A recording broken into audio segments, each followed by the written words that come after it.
मीना का घर ठीक से ही चल रहा था। मतलब अब सास और बहू दोनों कमा रही थी, खुद की जिंदगी जी रही थी, मिलजुल कर रह रही थी। लेकिन कहते हैं ना, दुख के दिन नहीं टीके तो सुख के दिन कैसे। अरे मंगलू, कहाँ है? कितने दिनों से गांव नहीं आया माँ की खोज खबर लेने। तभी मीना आ जाती है। अरे दादी साहब, कैसे आना हुआ? बताया नहीं हम स्टेशन आ जाते। ये बोलते हुए मीना अपनी दादी सास के पैर छूने के लिए झुकती है कि दादी सास जोर की लात मारती है। बड़ी आई, कैसे आना हुआ? मेरे पति का मकान है ये। और तेरे बाप ने क्या दिया जो तू पूछ रही है, हैं? और ये क्या पहना है? न साड़ी न सर पर पल्लू, बात बात पर जबान खोलती है। दादी सास बोलना रोक ही नहीं रही थी। मीना को गुस्सा आने ही वाला होता है कि उसकी सास आ जाती है। क्या बात है मीना, कौन चिल्ला रहा है?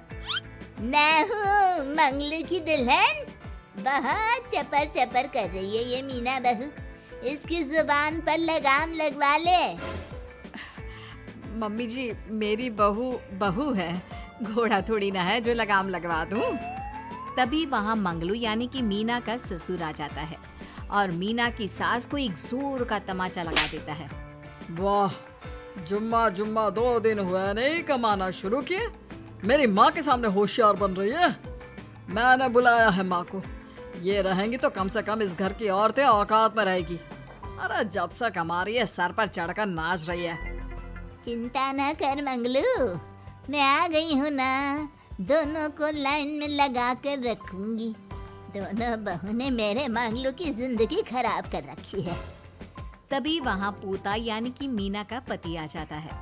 पोता जो कि दादी का दीवाना था। दादी मुझे क्यों नहीं बताया कि आप आने वाले हैं? मैं गांव आ जाता कार लेकर आपको लेने। अरे तू तो जानता ही है, कार में बैठ नहीं पाती। पता नहीं, बहुत दिनों से लग रहा था कि तू और मंगलू परेशान है। आज मन नहीं माना तो आ ही गई मैं। देख, यहाँ आकर पता लग रहा है। क्या पता लग रहा है दादी? यहाँ तो सब ठीक है, किसी को कोई परेशानी नहीं है। क्यों माँ, क्यों मीना, क्या हो गया? इन दोनों को क्यों परेशानी होगी? इन लोगों ने तो परेशान करके रखा है। माँ और मीना के बारे में कैसी बात कर रहे हैं पापा? क्या हो जाता है आपको रह रहकर? तू तो खाना बना बना कर बेशर्म हो गया है, लेकिन मैं नहीं। मेरी माँ आ गई है अब इस घर में।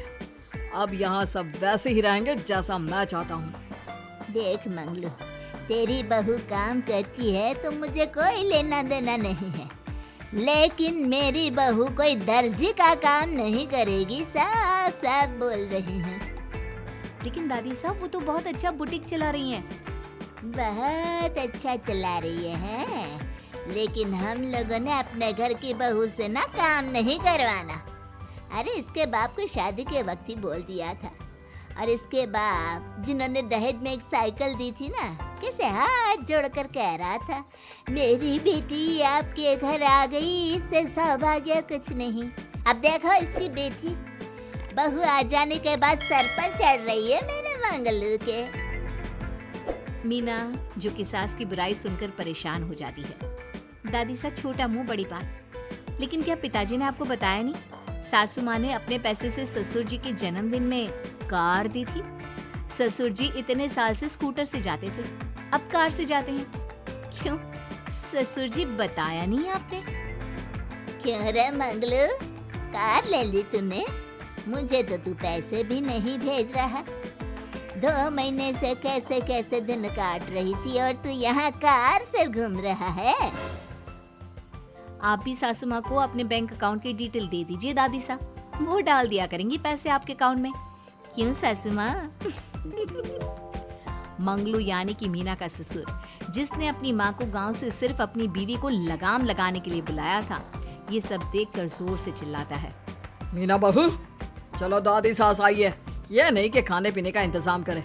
अरे माँ, तू भी किन लोगों की बात में आ रही है? चल मेरे साथ मेरे कमरे में चल। ससुर अपनी माँ को लेकर कमरे में चला जाता है और दोनों बैठकर वैसे ही पंचायत शुरू कर देते हैं जैसे कोई बहू अपनी माँ से सास की बुराई कर रही हो। देख मंगलू, गलती तो तेरी ही है। जो तूने घर की जनानियों को काम के लिए बाहर निकाला। दूसरे तेरे पापा को देखा था, कभी मुझसे फालतू बोलते। अरे मरते दम तक तेरा बाप मेरी मुट्ठी में रहा है, यही सिखाया था मैंने तुझे। क्या बोलूं माँ, जब से ये मीना बहू घर आई है ना, इसने घर का सारा इतिहास भूगोल बदल कर रख दिया है। उस तितली से तो मैं बाद में निपटूंगी, पहले तेरी वाली को तो ठीक कर दूं। अरे बहू क्या आ गई, खुद को टाटा अंबानी समझने लगी है। माँ देख, जो भी हो, इस बात को याद रखना कि हमारे घर की परंपरा क्या है। औरतों का औकात में रहना जरूरी है। अरे बहू के साथ मिलकर माँ ये बात उड़ती रहती है। बेटा देख, गलती तो तेरी भी है, क्यों तूने इसे काम करने की छूट दी। मारना भी कम कर दिया है तूने इसे, वरना पहले आती थी तो बहू का कोई ना कोई हिस्सा सूजा हुआ या काला ही दिखता था।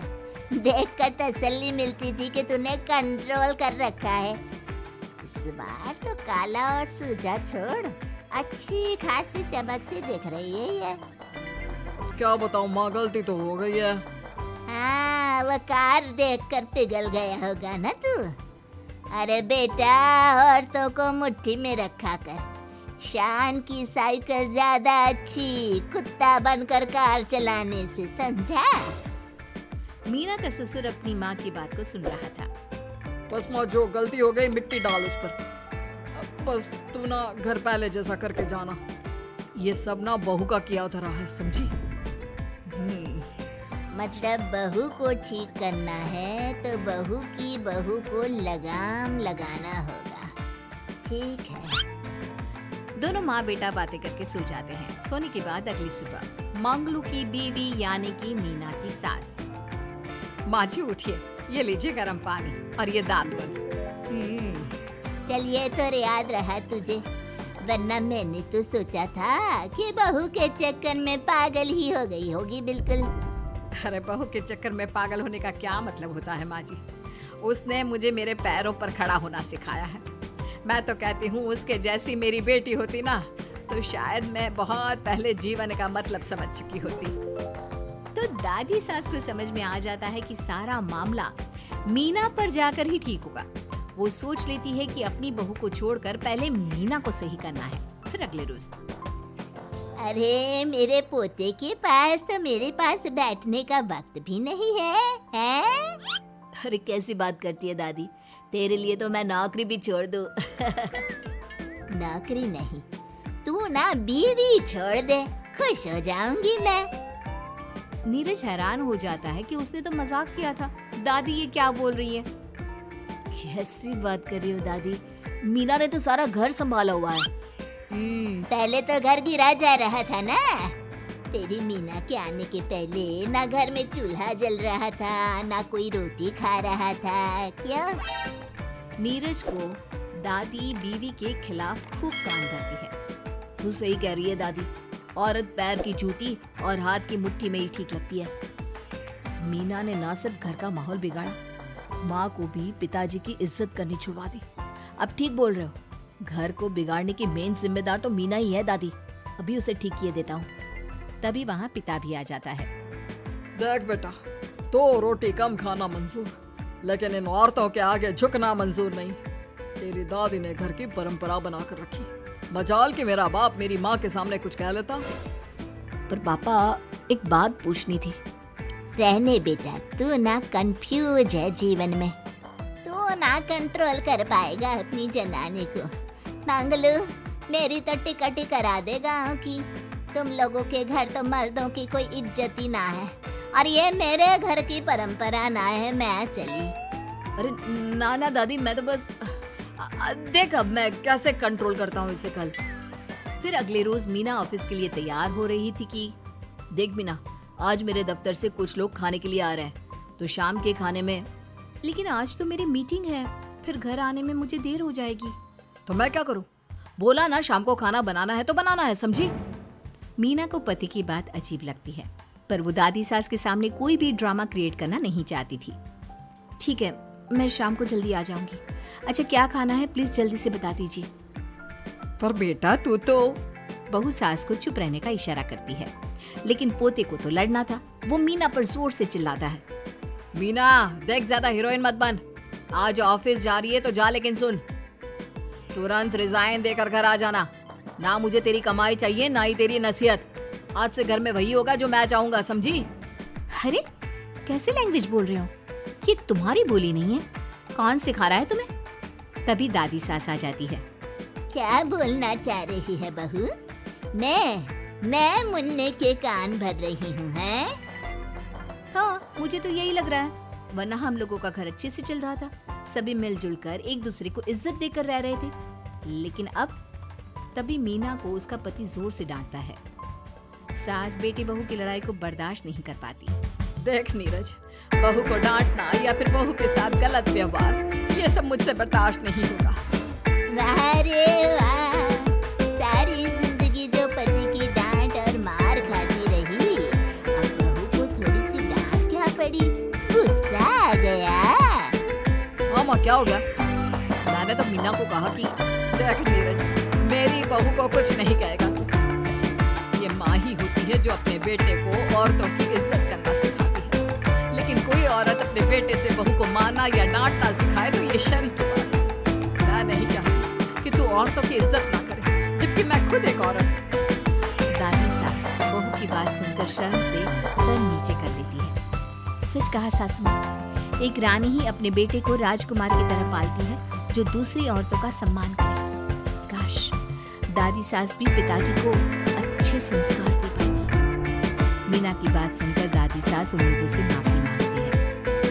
मैं समझ गई बहू, औरतों की बेइज्जती करने को घर की परंपरा समझती थी, झूठी शान समझती थी। वो सब गलत है। औरतों की इज्जत से घर में माँ लक्ष्मी और सरस्वती का वास होता है। मुझे माफ कर दो।